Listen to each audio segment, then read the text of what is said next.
அப்போஸ்தலனாகிய பவுல் ரோமாபுரியாருக்கு நிருபம் 15ஆம் அதிகாரம். அன்றியும் பலமுள்ளவர்களாகிய நாம் நமக்கே பிரியமாய் நடவாமல் பலவீனருடைய பலவீனங்களை தாங்க வேண்டும். நம்மில் ஒவ்வொருவனும் பிறனுடைய பக்தி விருத்திக்கேதுவான நன்மை உண்டாகும்படி அவனுக்கு பிரியமாய் நடக்க கடவன். கிறிஸ்துவும் தமக்கே பிரியமாய் நடவாமல் உம்மை நிந்திக்கிறவர்களுடைய நிந்தைகள் என்மேல் விழுந்தது என்று எழுதியிருக்கிறபடியே நடந்தார். தேவ வசனத்தினால் உண்டாகும் பொறுமையினாலும் ஆறுதலினாலும் நாம் நம்பிக்கை உள்ளவர்களாகும்படிக்கு முன்பு எழுதியிருக்கிறவைகள் எல்லாம் நமக்கு போதனையாக எழுதியிருக்கிறது. நீங்கள் ஒருமனப்பட்டு நம்முடைய கர்த்தராகிய இயேசு கிறிஸ்துவின் பிதாவாகிய தேவனை ஒரே வாயினால் மகிமைப்படுத்தும்படிக்கு பொறுமையையும் ஆறுதலையும் அளிக்கும் தேவன் கிறிஸ்து இயேசுவினுடைய மாதிரியின்படியே நீங்கள் ஏக சிந்தை உள்ளவர்களாயிருக்கும்படி உங்களுக்கு அனுக்கிரகம் செய்வாராக. ஆதலால் தேவனுக்கு மகிமை உண்டாக கிறிஸ்து நம்மை ஏற்றுக்கொண்டது போல நீங்களும் ஒருவரையொருவர் ஏற்றுக்கொள்ளுங்கள். மேலும் பிதாக்களுக்கு பண்ணப்பட்ட வாக்குத்தத்தங்களை உறுதியாக்கும்படிக்கு தேவனுடைய சத்தியத்தின் நிமித்தம் இயேசு கிறிஸ்து விருத்த சேதனமுள்ளவர்களுக்கு ஊழியக்காரரானார் என்றும் புறஜாதியாரும் இரக்கம் பெற்றதின் நிமித்தம் தேவனை மகிமைப்படுத்துகிறார்கள் என்றும் சொல்லுகிறேன். அந்தப்படி இது நிமித்தம் நான் புறஜாதிகளுக்குள்ளே உம்மை அறிக்கை பண்ணி உம்முடைய நாமத்தை சொல்லி சங்கீதம் பாடுவேன் என்று எழுதியிருக்கிறது. மேலும் புறஜாதிகளே அவருடைய ஜனங்களோடு கூட களி கூறுங்கள் என்கிறார்.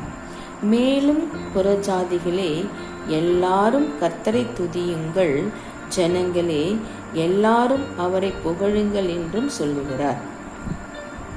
மேலும் ஈசாயின் வேரும் புறஜாதியாரை ஆளும்படிக்கு எழும்புகிறவருமாகிய ஒருவர் தோன்றுவார். அவரிடத்தில் புறஜாதியார் நம்பிக்கை வைப்பார்கள் என்று ஏசாயா சொல்லுகிறான். பரிசுத்த ஆவியின் பலத்தினாலே உங்களுக்கு நம்பிக்கை பெருகும்படிக்கு நம்பிக்கையின் தேவன் விசுவாசத்தினால் உண்டாகும் எல்லாவித சந்தோஷத்தினாலும் சமாதானத்தினாலும் உங்களை நிரப்புவாராக. என் சகோதரரே, நீங்கள் நற்குணத்தினால் நிறைந்தவர்களும் சகல அறிவினாலும் நிரப்பப்பட்டவர்களும் ஒருவருக்கொருவர் புத்தி சொல்ல வல்லவர்களுமாயிருக்கிறீர்கள் என்று நானும் உங்களை குறித்து நிச்சயித்திருக்கிறேன்.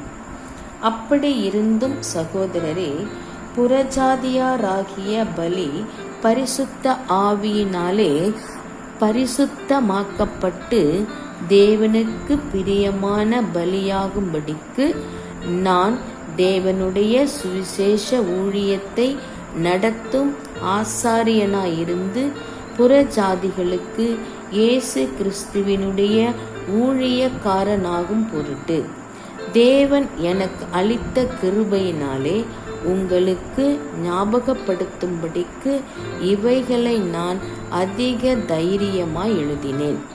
ஆதலால் நான் தேவனுக்குரியவைகளை குறித்து இயேசு கிறிஸ்துவை கொண்டு மேன்மை பாராட்ட எனக்கு இடமுண்டு.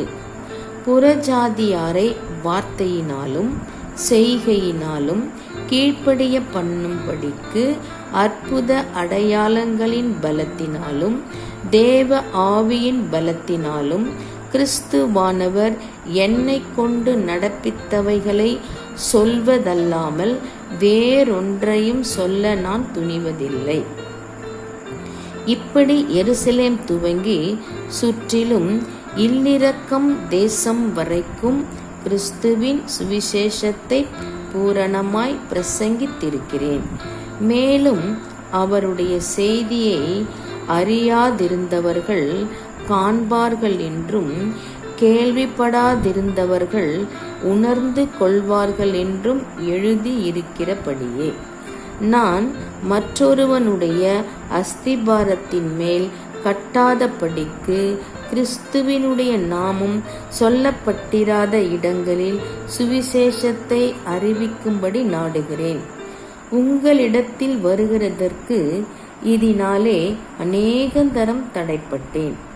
இப்பொழுது இந்த திசைகளிலே எனக்கு இடமில்லாதபடியினாலும் உங்களிடத்தில் வரும்படி அநேக வருஷமாய் எனக்கு மிகுந்த விருப்பம் உண்டாயிருக்கிறபடியினாலும் நான் ஸ்பானியா தேசத்திற்கு பிரயாணம் பண்ணுகையில் உங்களிடத்தில் வந்து உங்களை கண்டு கொள்ளவும் உங்களிடத்தில் சற்று திருப்தி அடைந்த பின்பு அவ்விடத்திற்கு உங்களால் வழிவிட்டனுப்பப்படவும் எனக்கு சமயம் கிடைக்கும் என்று நம்பியிருக்கிறேன். இப்பொழுதோ பரிசுத்தவான்களுக்கு உதவி செய்யும் காரியமாக நான் எருசலேமுக்கு பிரயாணம் பண்ண எத்தனமாயிருக்கிறேன்.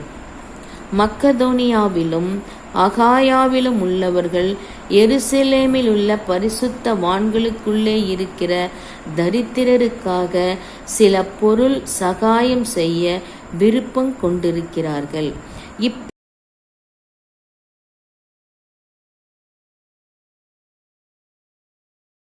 செய்வது நல்லதென்று எண்ணினார்கள்.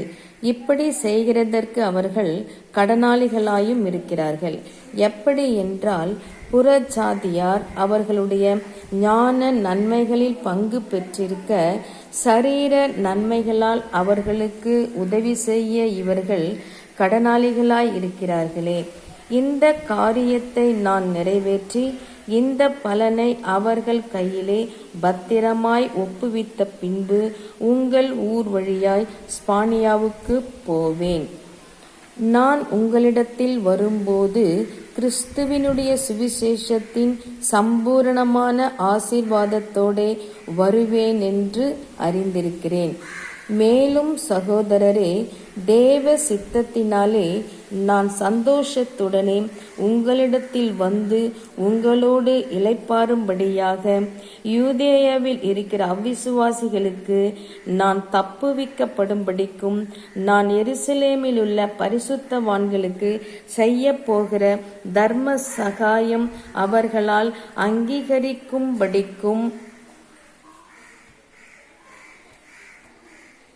நீங்கள் தேவனை நோக்கி செய்யும் ஜெபங்களில் நான் போராடுவது போல நீங்களும் என்னோடு கூட போராட வேண்டுமென்று நம்முடைய கர்த்தராகிய இயேசு கிறிஸ்துவின் நிமித்தமும் ஆவியானவருடைய அன்பின் நிமித்தமும் உங்களை வேண்டிக் கொள்ளுகிறேன். சமாதானத்தின் தேவன் உங்கள் அனைவரோடும் கூட இருப்பாராக. ஆமேன்.